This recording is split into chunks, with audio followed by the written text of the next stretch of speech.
ॐ अज्ञानतिमिरान्धस्य ज्ञानञ्जनशलाकया चक्षुरुन्मिलितं येन तस्मै श्रीगुरुवे नमः। हरे कृष्णा।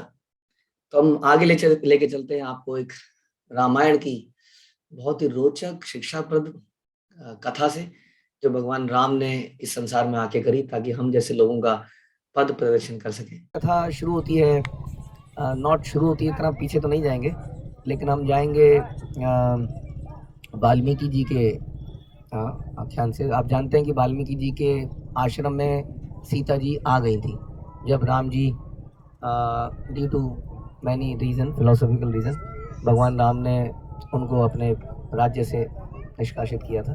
तो वाल्मीकि जी के आश्रम में गए थे, और वाल्मीकि का आपको पुराना इतिहास मालूम है कि वो क्या थे।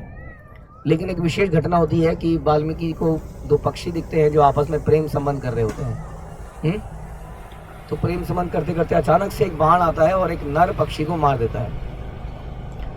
तो ये देख के वाल्मीकि जी के हृदय में बड़ी करुणा आती है, क्योंकि वो तड़प रहा होता है और जो मादा पक्षी है वो भी तड़प रहा होता है। तो वाल्मीकि जी मुख से एक श्राप निकल जाता है, और उसके बाद उन्हें बड़ा पश्चाताप होता है, क्योंकि एक साधु को इतना जल्दी गुस्सा नहीं आना चाहिए। तो उन्हें बड़ा पछतावा होता है इस बात का कि मेरे को इतना गुस्सा कैसे आ गया और मैंने ऐसे कैसे बोल दिया। हाँ, संसार में घटनाएं होती रहती हैं, भगवान कंट्रोलर हैं, कृष्ण कंट्रोलर हैं, राम कंट्रोलर है, और उनके कंट्रोल से सब चीज़ें होती हैं। मैंने उसको श्राप क्यों दिया? और तभी वहाँ पर ब्रह्मा जी उनके सामने आते हैं, बोलते हैं कि ये अकस्मात नहीं हुआ है, ये कराया गया है। वाल्मीकि जी नोटिस करते हैं कि जो उन्होंने श्राप दिया वो एक प्रकार की कविता के रूप में बन के आया, उनके मुँह से निकला अपने आप ही, और उसमें प्रॉपर 8 मात्राएं वगैरह पूरी प्रॉपर थी, यानी परफेक्ट श्लोक एक तरह से निकला। श्लोक भी क्या निकला, एकदम कविता जैसा निकला। तो फिर ब्रह्मा जी बताते हैं कि आपको ये जानबूझ के आपके साथ ये कराया गया है, ताकि आप इस महान ग्रंथ की रचना कर सकें। तो ये अकस्मात नहीं निकला आपके मुंह से, आप इसकी रचना कीजिए, आपके हृदय में सारी रामलीला उजागर हो जाएगी और उसमें कोई गलती नहीं होगी, आप बस उसको कंटिन्यू कीजिए, लिखते रहिए। तो इस भाव से वाल्मीकि जी जाते हैं और प्रार्थना करते हैं। अब वो सोचते हैं, अब वो लिखना शुरू करते हैं, तो उनके हृदय में सारी राम का चरित्र पूरा का पूरा आने लगता है, और वो अपने आश्रम में होते हैं। अब वो ये सोचते हैं कि मैं इसको किसको डिलीवर करूं, किसको सुनाऊं जो इसका आगे प्रचार करेगा। तो सुनाने के लिए वो क्या करते हैं, वो लव और कुश को इसकी ट्रेनिंग देते हैं, और वो दोनों इसको सुनते हैं, और वो दोनों इसको इतना अच्छे से कंठस्थ कर लेते हैं कि बड़े सुंदर तरीके से वो गाते हैं, और जो भी उसको सुनता है मंत्रमुग्ध हो जाता है। थोड़े दिनों में अयोध्या की सारी जगह में, नगरी में, वो लोग बच्चे घूम घूम के राम की कथा गाने लगते हैं। और एक दिन ऐसे करते करते उन्हें राजमहल में बुलाया जाता है, और राजमहल में जब वो कथा सुनने लगते हैं, बोलने लगते हैं, तो चारों भाई जो है सुन के मंत्रमुग्ध जाते हैं और सुनते ही चले जाते हैं। हाँ, किसी को मालूम नहीं है अभी तक कि ये उनके पुत्र हैं। तो इस प्रकार से वहाँ पर ये कथा गाई जाती है। तो इस तरह से ये वाल्मीकि जी कैसे इसको आगे सुनाते हैं। तो कथा जब शुरू होती है तो शुरुआत में अयोध्या का जिक्र करते हैं कि अयोध्या कैसी जगह थी। तो अयोध्या के बारे में बता रहे हैं कि कौशल नाम एक विशाल भूखंड का विस्तार सरयू नदी के तट पर, सरयू नदी के तट पर जहाँ पर आप बैठे हैं समझ लीजिए। तो ये जो नदी है सरयू नदी, ये बहुत पुरानी, और आप जानते हैं इसके बारे में, जब भी आप रामायण पढ़ेंगे तो इस नदी का जिक्र होगा। ऐसा बोला जाता है कि जब केवट ने भी इस नदी को, जब भगवान रामचंद्र संन्यास लेके जा रहे थे, तो अयोध्यावासी सारे पीछे पीछे चल पड़े, कोई जाने को तैयार नहीं था वापस। तो बोलते हैं कि किसी यहाँ के बाद भगवान रामचंद्र आगे चले गए, और केवट की लीला आप जानते ही हैं। इन्होंने कहा तुमने अहिल्या के ऊपर पैर रख दिया था तो वो पत्थर क्या बन गया था, एक नारी बन गया था, मेरी नाव का क्या होगा इत्यादि, जो भी लीला थी वो लीला यहाँ पर हुई। और ऐसा भी कहते हैं कि इस नदी में अंत में भगवान रामचंद्र जब इस संसार से लीला समाप्त कर रहे थे तो इस नदी में चले गए थे सारे, और अयोध्यावासी जो धामवासी हैं वो इस नदी के अंदर गए, और वहीं से वो लोग भगवान के अपने धाम में वापस लौट गए। तो सरयू पहले के ज़माने में जो बॉर्डर होते थे, जो सीमाएं होती थी, वो नेचुरल होती थी। जैसे कहीं बहुत बड़ी पहाड़ की श्रृंखला आ गई तो बॉर्डर बन गया, उसके आगे दूसरा जगह हो गई, कभी कोई नदी आ गई तो वहां तक हो गया। तो इस प्रकार सरयू नदी के तट तक कौशल नाम का एक विशाल भूखंड था, और अयोध्या की प्रसिद्ध नगरी का राजा जो था वैवस्वत मनु की इच्छा से इस विस्तृत क्षेत्र में का निर्माण किया गया था। तो वैवस्वत मनु की इच्छा से, तो काफी मतलब प्राचीन ये जगह है।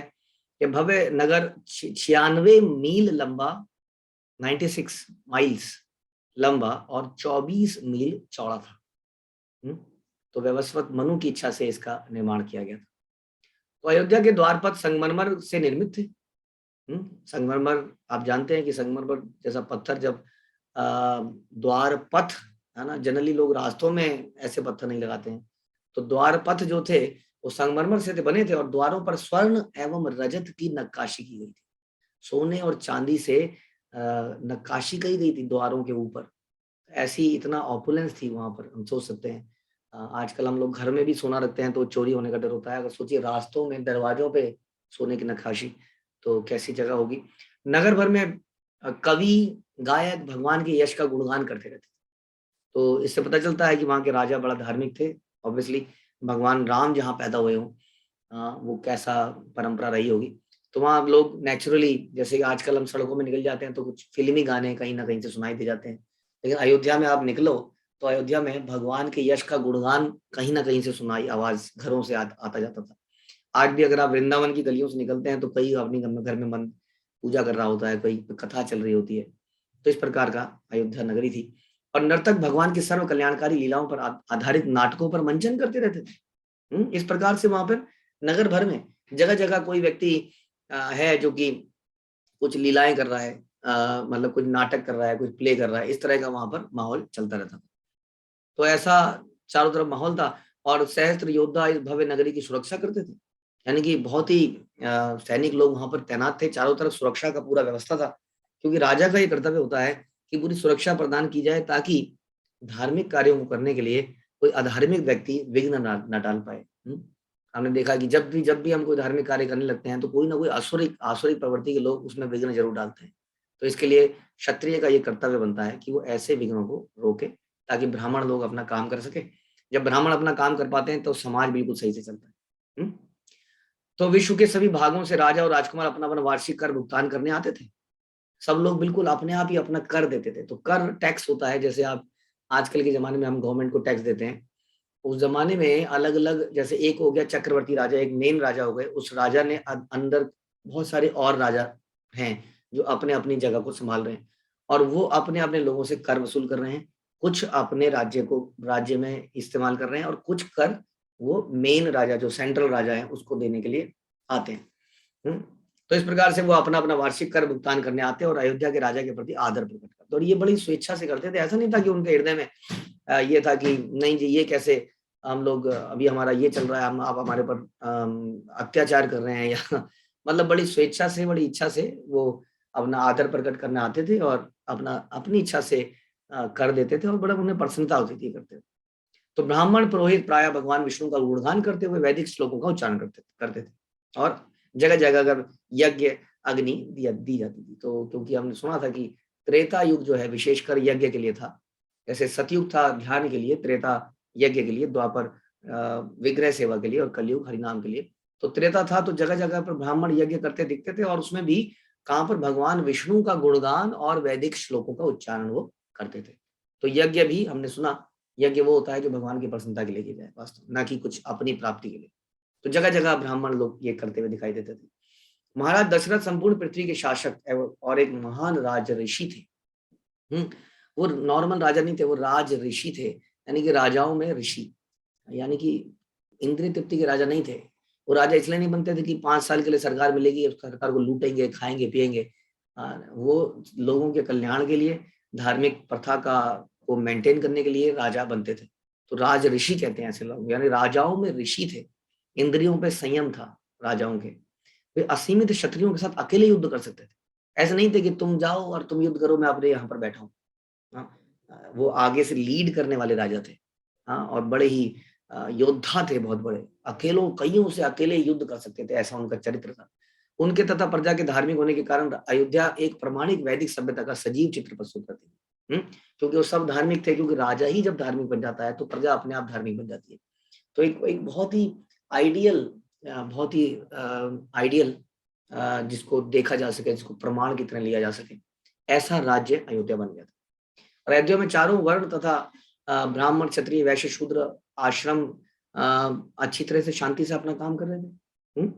तो चारों वर्ण के अपने अपने काम है, तो राजा का एक काम है कि सारे के सारे वर्ण सुरक्षित रहें। जैसे उसका काम केवल ब्राह्मणों को सुरक्षा देना नहीं है, शूद्रों को भी है। शूद्र लोग बड़े चैन से अपना काम कर सके और उनको वेतन मिल सके, ऐसा ना हो कि शूद्रों का शोषण हो जाए और वैश्यों का व्यापार चलता रहे, क्षत्रिय अपना काम करते रहे। तो इस प्रकार से व्यवस्था बनाई गई थी कि सब अपना काम करते करते भगवान को प्रसन्न करते। तो ऐसी थी अयोध्या नगरी। इतने वैभवशाली एवं सम्मानित होने के पश्चात भी राजा दशरथ लेकिन अप्रसन्न थे। क्यों अप्रसन्न थे? क्योंकि उनकी परंपरा को आगे रखने वाला और कोई पुत्र नहीं था। परंपरा का आगे रखने का मतलब ये नहीं है कि मेरा नाम सरनेम आगे जाए। परंपरा आगे रखने का मतलब है कि इतनी बड़ी संपदा का राजा कोई ऐसा व्यक्ति नहीं होना चाहिए जो एलिजिबल नहीं है। हाँ, तो कोई एलिजिबल व्यक्ति नहीं था। तो बहुत विचार किया उन्होंने और उन्होंने फिर ये निर्णय ले लिया कि पुत्र प्राप्ति करने के लिए मैं एक अश्वमेघ यज्ञ करता हूँ। तो अश्वमेघ यज्ञ की बहुत सारी तैयारी की गई। लेकिन तभी सुमंत्र जो उनके मंत्री थे, बड़े सीनियर मंत्री थे सुमंत्र, उनके पर्सनल गाड़ी भी चलाते थे, उनकी रथ। तो सुमंत्र जो है महाराज दशरथ को एक पुरानी कथा सुनाते हैं कि देखिए जी, मैंने एक कथा है, सुनिए इसको, जो सनत कुमार द्वारा उन्होंने सुनी थी, हाँ, मुनियों की सभा में। वो कथा क्या है? सुमंत्र बताते हैं कि ये प्रिय महाराज, आपको ये कथा बड़ी रोचक लगेगी। इसको पूरा होने में पता नहीं कब समय लगेगा, लेकिन ये होना तो है। ऐसी भविष्यवाणी करी गई है कि आपके 4 पुत्र होंगे, बड़े यशस्वी 4 पुत्र आपके होंगे। हाँ, तो सारा पहले का इतिहास बताया जाता है कि क्या क्या हुआ। एक बैकग्राउंड की कहानी आप सुनिए। राजा रोमपाद, हाँ, जो राजा दशरथ के रिलेटिव थे, तो राजा रोमपाद का एक और इतिहास है कि राजा रोमपाद का अपना पुत्र नहीं था। तो राजा दशरथ ने अपनी पुत्री को उनको दे दिया था। तो उनकी पुत्री अब उनके पास थी, राजा रोमपाद के पास। और उनके पुत्र बड़े विशेष व्यक्ति थे, दामाद, यानी कि उनकी पुत्री के जो पति थे वो बड़े विशेष व्यक्ति थे। तो उनके बारे में ये कथा है कि बताते हैं कि किसी कारण से रोमपाद जी के राज्य में सूखा पड़ गया, भयानक सूखा, अकाल हो गया। और तभी कई सारे ब्राह्मणों ने मुझे बताया कि इसका एक ही तरीका है, अगर इससे निकलना है तो उसके लिए क्या करना पड़ेगा। उन्होंने बोला, मृगी जो है, मृगी ऋषि कश्यप के पुत्र हैं, और मृगी ऋषि के पुत्र हैं ऋषि भंग, ऋषि श्रृंग। तो उनके जन्म के समय पे ऐसा बताते हैं कि उनके ललाट पर मृग जैसे सींग थे। कौन है बेटे का नाम? हाँ, उसके पिताजी का नाम? पिताजी का नाम क्या है? क्या है पिताजी का नाम? मृगी ऋषि। सोने में समय निकाल दिया तो ये समय चला जाएगा, हम तो पढ़ रहे हैं, हमें तो फायदा हो रहा है। मृगी ऋषि के पुत्र ऋषि सिंह।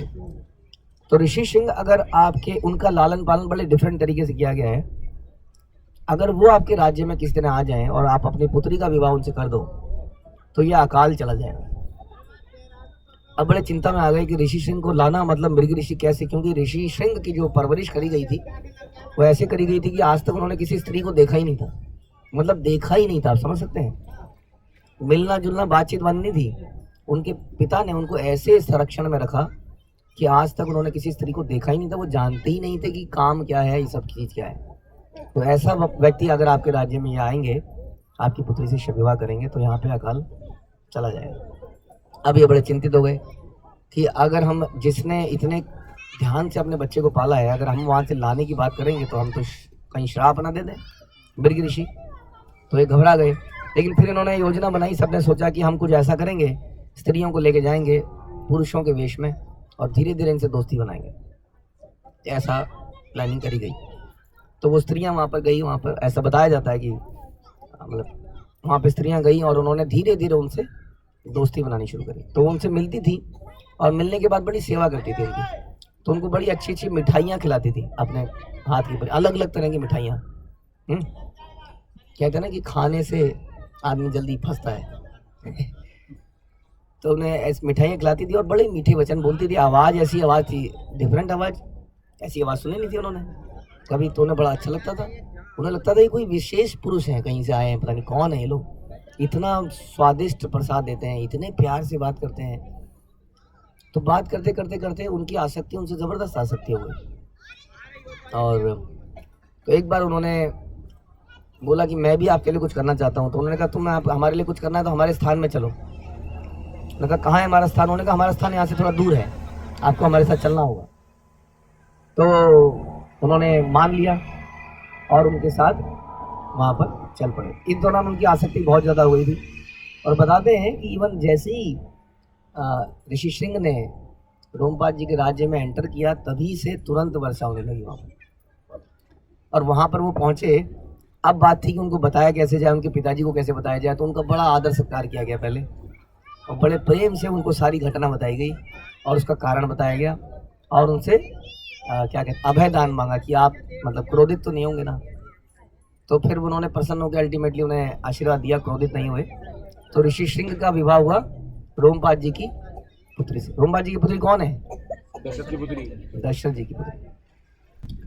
तो इस प्रकार से वहाँ पर शादी, उनके विवाह हुआ। और वहाँ पे अब ये कहानी उन्होंने क्यों बताई, ये कहानी किसने सुनाई है किसको? सुमंत ने दशरथ जी को सुनाई है। तो बोलते हैं यही व्यक्ति अगर आपके यहाँ पर आ जाए और ये यज्ञ कर ले, हालांकि 2 यज्ञ हुए बाद में, पुत्र कामेष्टि यज्ञ भी हुआ, अश्वमेध यज्ञ भी हुआ, कि ये अगर यज्ञ करेगा तो तुम्हें पुत्र की प्राप्ति डेफिनेटली होगी। और ये यज्ञ क्यों कभी कर सकते हैं, एक और कारण है यज्ञ करने का आपके यहाँ आने का, क्योंकि आपके क्या है, आपके दामाद हैं। तो ऐसा हुआ फिर। तो फिर दशरथ जी ने कहा ठीक है ऐसे ही करते हैं। ये लोग चल पड़े और उनको बताई सारी कहानी कि जो पुत्री से आपका विवाह है वास्तव में दशरथ जी की है, और ये समस्या है, आप अगर चलेंगे तो ऐसा हो जाएगा। और उन्होंने उसको मान लिया और तुरंत उसको करने के लिए एग्रीमेंट कर दिया। तो इस प्रकार से वहाँ पर अश्वमेध यज्ञ संपादन करने की बात करी गई। तो कौशल राज्य में आकर ऋषि शृंग को अश्वमेध यज्ञ संपादित करने की आज्ञा दी गई। और ऐसा भी बताया गया कि अश्वमेध यज्ञ संपादन करने के पश्चात 4 अतुलनीय पुत्रों की प्राप्ति द्वारा अपनी कामना पूर्ण होगी, ऐसा बताया गया। अब बहुत सारी इसके लिए व्यवस्था हुई। आप जानते हैं अश्वमेध यज्ञ बहुत बड़ा यज्ञ होता है, उसकी तैयारियां हुई और सब कुछ हुआ। और उसके बाद ऋषि शृंग ने महाराज दशरथ के पास जाकर कहा कि हे महाराज, निश्चय ही आप वीर यशस्वी पुत्र होंगे, तथापि इस उद्देश्य के लिए मैं आपको पुत्रेष्टि नामक एक और यज्ञ करने की सलाह देता हूँ कि आप एक यज्ञ और कीजिए। और इसी बीच अब एक घटना साइड में, एक और घटना बैकग्राउंड में चल रही है। किसकी हो सकती है वो? सीता माता की, रावण की। भगवान आ रहे हैं ना, भगवान आने वाले हैं, तो कोई कारण बनना चाहिए कहीं पर। तो इधर उच्चतर लोकों में मुख्य देवतागण ब्रह्मा जी के पास पहुंचते हैं, बोलते हैं पितामह आपके आशीर्वाद से रावण जो है इतना शक्तिशाली हो गया है कि किसी को भी सताने लगा है, और हम उस दुष्ट राक्षस को पराजित नहीं कर सकते हैं। अतः हमारी प्रार्थना है कि आप स्वयं उनके विनाश का कोई उपाय निकालिए। तो इस प्रकार से जब बोला गया तो तभी वहां गरुड़ पर विराजित भगवान विष्णु प्रकट हुए। अनेक सूर्यों के समान दैदीप्यमान भगवान विष्णु अपने चतुर्भुज रूप में पीत वस्त्र धारण किए थे, और देवताओं ने उनकी आराधना करी। और भगवान विष्णु ने कहा कि आप विश्वास रखिए, कोई भय की बात नहीं है, मैं जल्दी ही आऊँगा और राक्षसों का वध करूँगा, लगभग 11,000 वर्षों तक राज्य करूँगा। और ऐसा कहकर देवता भगवान चले गए। और इसी बीच महाराज दशरथ की यज्ञ अग्नि से एक असाधारण व्यक्ति प्रकट हुआ। उधर यज्ञ चल रहा है, उधर ये भविष्यवाणी हो रही है। तो उस यज्ञ से एक असाधारण व्यक्ति निकला जो गहरे वर्ण वाला था, और वह असीम शक्तिशाली प्रतीत हो रहा था। उसने बड़े दिव्य आभूषण रखे हुए थे। उसके हाथ में एक पात्र था जिसके अंदर क्या था, जिसके अंदर थी खीर। तो उस दिव्य पुरुष ने महाराज दशरथ से कहा मैं भगवान विष्णु का दूत हूँ।